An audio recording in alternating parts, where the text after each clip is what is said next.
Hello and welcome back to my channel. आज का जो हमारा टॉपिक होने वाला है वो फॉर्म्स ऑफ लिटरेचर में आज हम पढ़ेंगे ड्रामा या फिर प्ले। आज हम पढ़ेंगे कि ड्रामा का ओरिजिन कहाँ से हुआ था, स्ट्रक्चर क्या है ड्रामा का, इसके एलिमेंट्स क्या क्या हैं। तो चलिए फिर स्टार्ट करते हैं अपनी वीडियो। ड्रामा सबसे पहले डिस्कस करते हैं कि ड्रामा होता क्या है। Drama is a long literary composition. Drama क्या है? एक लॉन्ग लिटरेरी कंपोजिशन है। It develops through dialogues and actions among the characters on stage. ये डेवलप होता है किसके थ्रू? डायलॉग्स के, एक्शन के। और ये किस किस के बीच में होते हैं? ये बीच में होते हैं कैरेक्टर्स के। और ये कहाँ पर परफॉर्म किया जाता है? ये परफॉर्म किया जाता है स्टेज पर। यानी कि जो ड्रामा होता है वो स्टेज पर परफॉर्म किया जाता है। उसमें कुछ कैरेक्टर्स होते हैं जिनके बीच में डायलॉग्स होते हैं, एक्शन होते हैं, और इस तरह से जो है ड्रामा डेवलप होता है। या फिर हम कह सकते हैं कि जो ड्रामा है is a type of literature that is written for the purpose of being performed in front of the audience. यानी कि ड्रामा एक ऐसा टाइप है लिटरेचर का जिसे इस पर्पज़ से लिखा जाता है कि वो ऑडियंस के सामने परफॉर्म किया जा सके। यानी कि जो ड्रामा होते हैं वो परफॉर्म करने के लिए होते हैं। Drama is another word for a play. Drama को हम और क्या कह सकते हैं? प्ले भी हम कह सकते हैं। ड्रामा या फिर प्ले। जो ड्रामा है उसका ओरिजिन हुआ था एक ग्रीक वर्ड से, ड्रैन, जिसका मीनिंग होता है डू एक्ट। ड्रैन से ये ओरिजिन हुआ था, ग्रीक वर्ड है ये ड्रैन। सबसे पहले जो ड्रामा ओरिजिन हुए थे वो ग्रीक में ही हुए थे। और ड्रैन का मतलब होता है डू एक्ट। जो ड्रामाज थे वो कहाँ पर हुए थे? ग्रीक में ओरिजिनेटेड हुए थे अराउंड 500 BC, 500 BC के अराउंड। और जो ग्रीक में ड्रामाज होते थे उनकी जो थीम्स होती थी वो रिलीजियस होती थी। यानी कि वो जो धार्मिक होते थे, धर्म को जो है उसमें दिखाया जाता था, रिलीजियस बातें उसमें बताई जाती थी। जो ग्रीक के ट्रेजिक ड्रामेटिस्ट थे, सोफोकल्स, एक्विलिस, यूरिपिडिस। और जो कॉमिक थे मतलब जिन्होंने कॉमेडी लिखी है वो थे एरिस्टोफेन्स और मिनेंडर। ये कुछ जो है फेमस ड्रामेटिस्ट थे ग्रीक के। और पहले क्या होता था कि जब ग्रीक में ड्रामा परफॉर्म किया जाता था तो वो लोग जो है दो तरह के मास्क यूज़ करते थे, एक ट्रेजेडी के लिए और एक कॉमेडी के लिए। ये कॉमेडी ऐसा मास्क जो यूज़ किया जाता था वो कॉमेडी के लिए और ऐसा ट्रेजेडी के लिए। यानी कि हाँ, ऑडियंस को पहले पता चल जाता था कि ये ट्रेजेडी है या कॉमेडी है मास्क को देखकर। तो जो कैरेक्टर वहाँ पर परफॉर्म करते थे वो इस तरह के मास्क पहनते थे। इसके बाद जो है ग्रीक के बाद रोमन में ड्रामा आया। रोम में मतलब रोमन जो ड्रामा थे वो इन्फ्लुएंस थे ग्रीक ड्रामा से अराउंड 364 BC के। और इनकी जो थीम थी वो थी रिलीजियस। यानी कि रोमन में भी जो ड्रामा ओरिजिनेट हुए थे या मतलब ग्रीक से जो उन्होंने इन्फ्लुएंस थे, तो इनकी भी थीम जो है रिलीजियस ही हुआ करती थी। और जो जैसे जिसका ट्रेजेडी और का जो ड्रामेटिस्ट है वो है सिनेका, और कॉमेडी के प्लेटस।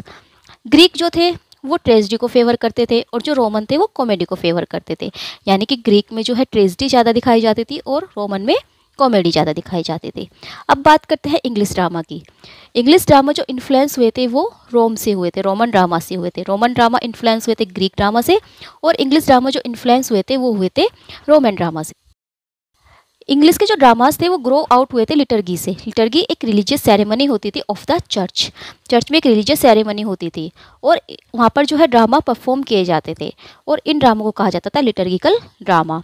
लिटर्गिकल ड्रामा ये कहे जाते थे, ये 5th से 10th सेंचुरी के जो है मतलब अराउंड में ये परफॉर्म किए जाते थे। और ये जो ड्रामास थे ये लिखे जाते थे लैटिन लैंग्वेज में। लैटिन लैंग्वेज में ही परफॉर्म किए जाते थे। इनकी थीम्स भी रिलीजियस हुआ करती थी। और ये जो ड्रामा परफॉर्म किए जाते थे ये चर्च के अंदर ही परफॉर्म किए जाते थे, इनवर्ड्स चर्च। और इनके जो एक्टर होते थे यानी कि जो कैरेक्टर इनमें लिए जाते थे, जो परफॉर्म करते थे, वो भी जो है चर्च के ही जो क्लर्क थे या प्राइस्ट थे या मॉन्क्स थे वो हुआ करते थे। यानी कि कोई प्रोफेशनल या कोई बाहर का आदमी परफॉर्म नहीं करता था। जो चर्च के अंदर ही क्लर्क या प्राइस्ट होते थे वो ही जो है इनमें परफॉर्म किया करते थे। और ये जो है चर्च के पूरे कंट्रोल में थे, यानी कि चर्च का इन पर पूरा कंट्रोल था। इनमें केवल जो है रिलीजियस ही दिखाया जाता था, रिलीजन ही दिखाया जाता था। रिलीजियस की जो मतलब रिलीजियस से रिलेटेड ही जो है कहानियाँ दिखाई जाती थी। और लेकिन धीरे धीरे क्या होता है कि धीरे धीरे ये सेक्युलर बन जाते हैं, मतलब रिलीजियस से ही हट जाते हैं, और इसमें जो है और भी कहानियाँ और भी स्टोरी जो है दिखाई जाने लगती है। और धीरे धीरे जो है इनकी लैंग्वेज भी चेंज हो जाती है। पहले ये लैटिन लैंग्वेज में लिखे जाते थे और बाद में ये इंग्लिश लैंग्वेज में लिखे जाने लगे। पहले ये चर्च में परफॉर्म किए जाते थे, लेकिन बाद में क्या हुआ, ये चर्च से चर्च यार्ड में आ गए, फिर ये धीरे धीरे स्ट्रीट्स में आ गए और फिर मार्केट प्लेसेस में भी ये आ गए। यानी कि अब जो ड्रामा थे वो केवल चर्च, मतलब वो चर्च में नहीं परफॉर्म किए जाते थे, अब चर्च से बाहर भी वो परफॉर्म किए जाने लगे थे। और एक्टर्स जो होते थे, अब पहले क्या थे, पहले तो चर्च के जो अंदर प्राइस्ट वगैरह होते थे वो ही परफॉर्म करते थे, लेकिन धीरे धीरे क्या हुआ, जो प्रोफेशनल थे, जो ट्रेडर्स थे, यानी कि जो व्यापारी गिल्ड्स, जो यानी कि अलग अलग तरह के जो व्यापारी हुआ करते थे, जैसे वीवर्स हो गए, मतलब जो भी अलग अलग तरह के जो लोग थे वो प्रोफेशनल होने लगे थे, वो प्रोफेशनल जो है एक्टर होने लगे थे। मतलब पहले जो रिलीजियस होते थे वो अब रिलीजियस नहीं रहे थे। अब उस टाइम जो है जो मतलब प्लेस, जिस तरह के जो प्लेस उस टाइम फेमस थे, तो वो थे mystery place, miracle place, morality place और इंटरल्यूड। सबसे पहले देखते हैं मिस्ट्री प्लेस क्या होते थे। जो मिस्ट्री प्लेस थे, this place dealt with the subject taken from the Bible. In play की जो स्टोरी होती थी वो बाइबल से ली गई होती थी, old and new testament, old testament और न्यू टेस्टामेंट से। इनमें यानी कि इन प्लेस में जो परफॉर्म किया जाता था या जो भी स्टोरी लिखी जाती थी वो बाइबल से ही ली गई थी। जैसे fall of Lucifer, creation of Adam and Eve, Christ nativity, death on the cross, the last judgement, Noah. ये जो है कुछ फेमस मिस्ट्री प्लेस हैं। मिस्ट्री प्लेस के इनके कुछ नाम हैं, ये जो सब हैं ये बाइबल से ही लिए गए हैं। फिर सेकंड नंबर पे बात करते हैं मिरेकल प्लेस की। मिरेकल प्लेस क्या होते थे, ये जो डील करते थे with the lives and miracles of cents, real और फिक्सियस। यानी कि कुछ सेंट्स, कुछ जो मतलब अच्छे काम करते थे उनकी लाइफ पर ये बेस्ड थे, उनमें जो है उनकी स्टोरी दिखाई जाती थी, यानी कि किसी स्पेसिफिक मैन की स्टोरी दिखाई जाती थी जो कि सेंट होता था, जिसने कोई अच्छा काम किया हो। और ये जो सेंट होता था ये कोई रियल भी हो सकता था, यानी कि रियल स्टोरी भी इसमें दिखाई जाती थी, या फिर फिक्सियस भी हो जाता था, यानी काल्पनिक भी ये हो सकता था। और जब ये प्ले मतलब परफॉर्म किए जाते थे तो जो स्टेज थी वो 3 पार्ट में डिवाइड होती थी। एक पार्ट में हेल, अर्थ और हेवन, यानी कि जो लेफ्ट है, लेफ्ट में हेल, सेंटर में अर्थ और राइट में हेवन है। पहले से ही जो है स्टार्टिंग से जो लेफ्ट साइड है उसको जो है हेल माना गया है, यानी कि लेफ्ट साइड को जो है लोग बुरा मानते थे। इनफैक्ट जब हमने वर्ड पावर मेड इजी पढ़ा था, उसमें जो हम सेशन पढ़ रहे थे, मुझे याद नहीं है कौन से सेशन में, लेकिन उसमें बताया था कि जो लेफ़्ट को सिनिस्टर कहा जाता था, पहले जो है लेफ़्ट को सिनिस्टर कहा जाता था। तो इसीलिए जो है उनका मानना था कि जितने भी बुरे काम होते हैं वो हेल में होते हैं, तो इसीलिए जो है हेल को हमेशा लेफ़्ट में रखा जाता था। बीच में अर्थ होती थी और राइट में होते थे हेवन। हेवन में सभी अच्छे काम होते थे, हेल में सब बुरे काम होते थे, और सेंटर जो अर्थ है उसमें मिक्स वर्क होते थे, यानी कि अच्छे भी और बुरे भी। अब यहाँ पर जो है 4 साइकिल्स फेमस थी, चेस्टर, यॉर्क, टाउनली और वेकफील्ड या और कॉवेंट्री। ये 4 साइकिल जो है उस टाइम फेमस थी। ये सिटी के नाम पर बेस्ड है। चेस्टर सिटी में जो प्ले परफॉर्म किए जाते थे उन्हें चेस्टर साइकिल, यॉर्क साइकिल, इस तरह से उन्हें कहा जाता था। चेस्टर साइकिल में जो है 25 प्ले थे, यॉर्क में 48, टाउनली और वेकफील्ड में 32 और कॉवेंट्री में 42। इस तरह से ये प्लेस थे, और जो सबसे फेमस थी इनमें वो यॉर्क साइकिल थी। इसके फेमस प्ले जो थे, इनमें से जो फेमस प्ले रहे हैं तो वो थे resurrection of Lazarus, life of Thomas a Becket, Saint Nicholas, the conversion of Saint Paul. ये सब जो है सेंट यानी कि ये सेंट पॉल हो गया, सेंट हो गया, ये सेंट निकोलस हो गया, थॉमस ए बेकेट भी एक सेंट थे, और लेजारिस भी, यानी कि इन सब की जो है लाइफ पर बेस्ड होते थे। ये सब इनकी लाइफ उनमें दिखाई जाती थी। अब बात करते हैं मोरालिटी प्लेस की। मोरालिटी प्लेस यानी कि जब पहले मिस्ट्री और मिरेकल प्लेस आए उसके बाद आए मोरालिटी प्लेस। मोरालिटी प्लेस क्या थे, ये पॉपुलर हुए थे 15th और 16th सेंचुरी में। सीरियस प्ले ये हुआ करते थे, डील्ट विद एब्स्ट्रैक्शन एंड एलेग्रीज। ये किससे डील करते थे, एलेग्रीज से या एब्स्ट्रैक्शन से। इसमें जो कैरेक्टर्स होते थे वो कोई मतलब उन्हें ऐसा नहीं दिखाया जाता था कि वो कोई आम इंसान है, वो कोई पर्टिकुलर पर्सन है, बल्कि जो कैरेक्टर्स होते थे वो कोई क्वालिटी या कोई मतलब कोई क्वालिटी ही वो प्रेजेंट करते थे, या तो कोई वर्च्यू या कोई वाइज, कोई गुण हो सकता था या कोई बुराई हो सकती थी, जैसे sin, grace, good and bad angels, death, life, love. तो इस तरह की जो है क्वालिटी वो प्रेजेंट किया करते थे। कोई पर्टिकुलर इसमें जो है कैरेक्टर नहीं होते थे, बल्कि इन्हीं चीज़ों को जो है कैरेक्टर लिया जाता था। और इस प्ले के जो हीरो होते थे वो या तो एवरी मैन होता था या फिर मैनकाइंड। तो ये जो है इस प्ले के हीरो हुआ करते थे। फेमस प्ले है जैसे the castle of perseverance, everyman every once famous play है ये, उसमें भी आया है। एग्जाम में भी आया है, एवरीवन एक मोरलिटी प्ले है, mankind, marriage of wit and science. यानी कि ये देखिए, marriage of wit and science, wit and science कोई पार्टिकुलर कैरेक्टर नहीं है बल्कि क्वालिटी हैं, तो विट और साइंस की शादी, तो इसी से पता चलता है कि ये मोरलिटी प्लेस थे। अब बात करते हैं इंटरल्यूड्स की। इंटरल्यूड क्या होते थे? इंटरल्यूड शॉर्ट प्लेस होते थे जो कि बड़े बड़े प्ले के बीच में इंसर्ट किए जाते थे। जो बड़े बड़े प्ले होते थे उनके बीच में जो छोटे छोटे से कुछ शॉर्ट टाइप के जो है प्ले दिखाए जाते थे, जिनको इंटरल्यूड्स कहा जाता था। और इनका जो फंक्शन था, प्राइमरी फंक्शन इनका जो है वो ऑडियंस को एंटरटेन करना था बाय ह्यूमर। इनका जो फेमस एग्जाम्पल है वो the 4 Ps of John Heywood. John Heywood का एक प्ले है द 4 Ps। इसमें जो 4 P है वो किस किस के लिए आए? तो 4 P इसमें आए हैं, फार्मर, पार्टनर, पोथिक्री और पैडलर। अब ये तो हुए जो पहले मतलब प्लेस हुआ करते थे, लेकिन उसके बाद क्या हुआ, ये इन प्ले के बाद जो है और भी प्ले लिखे जाने लगे। सबसे पहला जो ट्रू प्ले था वो था राल्फ रोस्टर डोइस्टर। ये निकोलस उडल ने लिखा था। इसे फर्स्ट इंग्लिश कॉमेडी भी कही जाती है, और ये जो 5 एक्ट में था, ये प्ले इन 5 एक्ट्स। पहले जो प्ले हुआ करते थे वो 5 एक्ट्स में ही मोस्टली हुआ करते थे। अब बात करते हैं कि स्ट्रक्चर की, ड्रामा का स्ट्रक्चर कैसे होता था। जब भी कोई ड्रामा लिखा जाता था तो वो किस तरह से लिखा जाता था या किस तरह से वो परफॉर्म किया जाता था। तो सबसे पहले उसमें होता है एक्सपोजिशन। एक्सपोजिशन होता है यानी कि जब एक्शन बिगिन होता है उससे पहले का, यानी कि बैकग्राउंड। किसी भी ड्रामा का बैकग्राउंड क्या है, तो ड्रामा जो भी होता है वो एक बैकग्राउंड से स्टार्ट होता है, बिफोर द एक्शन बिगिंस, इससे पहले कि एक्शन स्टार्ट हो, तो उसे कहते थे एक्सपोजिशन। फिर एक्सपोजिशन के बाद ड्रामा आगे चलता है, ग्रोथ होती है, उसमें एक्शन आते हैं, प्लॉट आते हैं, और एक्शन और प्लॉट से जो है धीरे धीरे ड्रामा डेवलप करने लगता है। फिर उसके बाद एक क्लाइमैक्स आता है, जब ड्रामा जो है बिल्कुल अपने हाईएस्ट पॉइंट पर पहुंच जाता है, और यहाँ पर आकर जो है ऑडियंस की भी इंटरेस्ट बढ़ने लगता है। ऑडियंस भी जो है बिल्कुल मतलब एक हाई पीक पर हो जाती है कि अब आगे क्या होगा। एक क्लाइमैक्स जो है ड्रामा में आ जाता है। फिर उसके बाद होता है रिजोल्यूशन, यानी कि जो प्लॉट है वो डिक्लाइन होने लगता है, वो फिर गिरने लगता है। इसके बाद एंड हो जाता है, और एंड भी जो है जो मान लो ड्रामा अगर ट्रेजेडी है तो इसके एंड को हम बोलेंगे कैटास्ट्रोफे, और जो कॉमेडी है तो इसको हम बोलेंगे डिनोमेंट। ट्रेजेडी के एंड को कैटास्ट्रोफे और कॉमेडी को डिनोमेंट। तो ये स्ट्रक्चर हुए एक ड्रामा के एक्सपोजिशन, ग्रोथ, क्लाइमैक्स, रिजोल्यूशन और एंड। यानी कि मान लीजिए ड्रामा यहाँ से शुरू हुआ, एक्सपोजिशन यहाँ पे हुआ, फिर उसके बाद उसकी थोड़ी सी ग्रोथ हुई, फिर वो पहुँच गया बिल्कुल क्लाइमैक्स पर, एकदम हाईएस्ट पीक पर। फिर उसके बाद वो उसका रिजोल्यूशन आता है, और फिर उसका एंड हो जाता है। ये तो थे स्ट्रक्चर।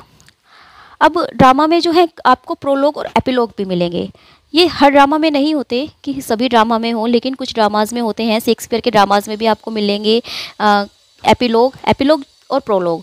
प्रोलॉग होता है प्ले के स्टार्ट में, in the beginning of the play, और एपिलॉग होता है in the end of the play. एक शॉर्ट स्पीच होती है, ये छोटी सी स्पीच दी जाती है या किसी कैरेक्टर के द्वारा या किसी भी के द्वारा, तो ये प्रोलॉग और एपिलॉग कहलाते हैं। ऐसा नहीं है कि हर प्ले में प्रोलॉग और एपिलॉग दोनों ही मिलेंगे। किसी प्ले में प्रोलॉग आपको मिल सकता है, किसी प्ले में आपको एपिलॉग मिल सकता है, और ऐसा है कि किसी प्ले में कुछ भी ना मिले। अब बात करते हैं एलिमेंट्स की। किसी भी ड्रामा में क्या क्या एलिमेंट होने चाहिए। सबसे पहले थीम। अगर थीम ही नहीं होगी तो हमें पता ही नहीं चलेगा कि मतलब ड्रामा की किस लिए है, किस पर बेस्ड है ये ड्रामा, मतलब हमें दिखाया क्यों गया। तो ये एक सेंट्रल आइडिया होता है किसी भी ड्रामा का, एक मैसेज होता है जो कि प्ले देता है हम ऑडियंस को, यानी जो ऑडियंस उस ड्रामा को देखती है तो उससे हमें एक थीम मिलती है, हमें एक उससे एक सेंट्रल आइडिया हमें पता चलता है, वो हमें एक मैसेज देता है, एक मोरल लेसन जो है डेट द कैरेक्टर्स लर्न। एक मोरल लेसन होता है जिसे कैरेक्टर सीखते हैं, और कैरेक्टर्स के साथ साथ हमें भी वो मिलता है एक मोरल लेसन। उसके बाद जो plot, the order of events occurring in a play make its plot, यानी कि जैसे जैसे इवेंट्स एक्वायर होते रहते हैं उनका ऑर्डर, किस ऑर्डर में वो एक्वायर हो रही है, तो उसे बोलते हैं प्लॉट। इसके बाद आते हैं कैरेक्टर। कैरेक्टर जो है एक फॉर्म है, a part of the story are interwoven with the plot of the drama, जो कि ड्रामा के प्लॉट के अकॉर्डिंग आते रहते हैं कि मतलब इस प्लॉट में कौन से कैरेक्टर्स होंगे और वो क्या बातें करेंगे। Each character in a play has a personality of its own. जितने भी कैरेक्टर होते हैं उनमें हर कैरेक्टर की अपनी एक पर्सनैलिटी होती है। And a set of principle and beliefs, यानी कि उनके अपने प्रिंसिपल्स होते हैं, अपने बिलीव्स होते हैं, और वो मतलब अच्छे भी हो सकते हैं, वो बुरे भी हो सकते हैं। कैरेक्टर जो है हर तरह के होते हैं। जो एक हीरो होता है प्ले का उसे बोलते हैं हम प्रोटैगोनिस्ट। और जो उसका विलेन होता है उसे हम बोलते हैं एंटागोनिस्ट। प्रोटोगोनिस्ट और एंटागोनिस्ट, ये जो दो मेन होते हैं किसी भी प्ले में। अब dialogues. The story of a play is taken forward bye means of dialogues. किसी भी प्ले की जो स्टोरी है वो आगे डायलॉग से ही बढ़ती है। अगर डायलॉग नहीं होंगे तो हमें पता ही नहीं चलेगा कि ये मतलब प्ले में चल क्या रहा है। और the story is narrated to the audience through the interaction between the play's character. ये मतलब जो प्ले के कैरेक्टर होते हैं उनके बीच में डायलॉग्स होते हैं, वो आपस में एक दूसरे से बातें करते हैं, which is in the form of dialogue. और उसी से हमें पता चलता है कि ये प्ले कैसे आगे बढ़ रहा है। फिर सेटिंग भी बहुत ज़रूरी है प्ले के लिए। The time and the place where a story set is one of its important parts. मान लीजिए हम कोई प्ले देख रहे हैं और प्ले तो हमें दिखा रहे हैं वो 60-70 का, 1960-1970 ईस्वी में कोई हमें मतलब मूवी देख रहे हैं हम, कोई 1960 और 70 की हमें मूवी दिखाई जा रही है और उसमें हमें दिखा दिए जाते हैं मोबाइल फ़ोन यूज़ करते हुए, तो वो सही नहीं है ना। तो इसकी सेटिंग भी अच्छे से होनी चाहिए। जो टाइम दिखाया गया है और जो मतलब उसी के अकॉर्डिंग प्लेस दिखाया जाना चाहिए। ऐसा नहीं हो कि हमें दिखा रहे हैं 1950 की मूवी और जो प्लेस दिखा रहे हैं वो अब फ़िलहाल का दिखा दिया जो कि डेवलप है, तो ऐसा नहीं होना चाहिए। किसी भी प्ले के लिए जो है टाइम और प्लेस मेन होता है। परफॉर्मेंस भी सबसे इम्पोर्टेंट एलिमेंट है। किसी भी जो स्टोरी का इम्पैक्ट ऑडियंस पे पड़ेगा, वो इफेक्ट पड़ेगा तो वो पड़ेगा परफॉर्मेंस से, कि कैरेक्टर जो है कैसे परफॉर्मेंस कर रही है। मान लीजिए हम कोई मूवी देखते हैं तो हम क्या देखते हैं कि मान लीजिए बहुत सी मूवी ऐसे होती है जो फ्लॉप हो जाती है, लेकिन उनके जो कैरेक्टर्स होते हैं, उनके जो एक्टर्स होते हैं, उनके जो हीरो हीरोइन होते हैं, कभी कभी ऐसा होता है कि उनकी जो एक्टिंग है वो काफ़ी अच्छी होती है। भले ही मूवी फ्लॉप हो गई हो, भले ही मूवी अच्छी ना हो, उसकी स्टोरी अच्छी ना हो, लेकिन जो ऑडियंस है जो उस मूवी को देख कर आई है वो उनकी तारीफ़ करते हैं कि हाँ उन्होंने बहुत ही अच्छा रोल प्ले किया है। तो ये कहलाते हैं परफॉर्मेंस। एक परफॉर्मेंस जो है एक्टर की वो बहुत ज़्यादा इफेक्ट करती है ऑडियंस को। इसके बाद म्यूज़िक। जो म्यूज़िक और लिरिक्स है वो भी जो है प्ले की थीम के अकॉर्डिंग होने चाहिए। If the scene are accompanied by piece of music they become more effective on the audience। यानी कि अगर कोई भी जो पीस दिखाया जा रहा है, किसी भी ड्रामा में कुछ भी दिखाया जा रहा है, तो अगर उसे हम म्यूज़िक के साथ दिखाएं तो वो ज़्यादा इफेक्ट डालता है। और म्यूज़िक भी जो है प्ले की थीम के अकॉर्डिंग होनी चाहिए। ये नहीं है कि प्ले में मतलब चल रहा है कॉमेडी का सीन और म्यूजिक चल रहा है सैड म्यूजिक, या प्ले में कोई सैड सीन चल रहा है और प्ले चला दिया कोई कॉमिक्स, वो म्यूजिक चला दिया कोई कॉमिक सा, तो वो भी ठीक नहीं है। मतलब जो म्यूज़िक है वो अकॉर्डिंग टू थीम होना चाहिए। इसके बाद विजुअल एलिमेंट्स। विजुअल एलिमेंट्स जो हैं, जैसे डायलॉग और म्यूज़िक ऑडिबल एस्पेक्ट्स हैं, ऐसे ही जो विजुअल एलिमेंट्स होते हैं वो डील करते हैं सीन से, कॉस्मेटिक से, कॉस्ट्यूम से, स्पेशल इफ़ेक्ट्स मतलब जो पड़ते हैं। ये जैसे किसी भी एक्टर का मेकअप कैसा है और कॉस्ट्यूम कैसा है उसका, तो ये भी बहुत ज़्यादा इफेक्ट डालता है। तो विजुअल एलिमेंट्स भी बहुत इम्पोर्टेंट है किसी भी ड्रामा के लिए। अब बात करते हैं कुछ ड्रामेटिक डिवाइसेस की। जब भी हम ड्रामा आता है उसमें कुछ ड्रामेटिक डिवाइसेस भी जो है ड्रामेटिस्ट यूज़ करते हैं। जैसे सोलिलोक्वी की जो क्या होती है वो होती है टॉकिंग टू वन सेल्फ, अपने आप से ही बातें करना। जो सोलिलोक्वी होती है वो उसमें दिखाया जाता है कि कोई भी एक्टर जो है वो अपने मन में कुछ सोच रहा है और वो मतलब ऐसे प्रिटेंड किया जाता है कि वो जो सोच रहा है वो स्टेज पर खड़े हुए दूसरे एक्टर तो नहीं सुन रहे, लेकिन ऑडियंस को सुनाई दे रहा है। मतलब प्रैक्टिकली तो ऐसा पॉसिबल है ही नहीं कि अगर वो कुछ बोल रहा है तो मतलब ऑडियंस को सुनाई दे लेकिन दूसरे एक्टर को ना सुनाई दे, लेकिन ऐसा प्रिटेंड किया जाता है। जब भी कोई प्ले चल रहा हो तो ऐसा प्रिटेंड किया जाता था कि वो मतलब जो अपने मन के विचार थे वो थोड़ा ज़ोर से बोलता है, लेकिन ऐसा प्रिटेंड किया जाता है कि अदर एक्टर उसको नहीं सुन रहे हैं जबकि ऑडियंस को वो सुनाई दे रहा है, तो वो कहलाता है सोलिलोक्वी। और इसी की तरह एक और है असाइड एक शॉर्ट फॉर्म है सोलिलोक्वी जैसे एक बहुत बड़ी स्पीच हो गई, और जो असाइड होगी वो छोटी सी कोई छोटी सी फीलिंग्स हो गई, कोई छोटी सी जो है स्पीच, बहुत छोटी सी स्पीच हो गई, तो वो बोलते हैं असाइड। एक शॉर्ट फॉर्म होती है सोलिलोक्वी की। इसके अलावा हमें ड्रामा में सरप्राइज भी देखने को मिलेगा, सस्पेंस भी, ड्रामेटिक आयरनी, ये सब भी हमें ड्रामा में देखने को मिलती है। अब बात करते हैं number of acts and length of a play. यानी कि किसी भी प्ले में हमें नंबर ऑफ एक्ट्स भी देखने को मिलेंगे और लेंथ भी एक प्ले की। तो जो लेंथ है प्ले की वो 3 आवर से ज़्यादा नहीं होनी चाहिए। मतलब जो लिमिटेड है वो मतलब जो भी प्ले लिखा जाता था वो ऐसा लिखा जाता था कि वो 3 आवर में ख़त्म हो जाए।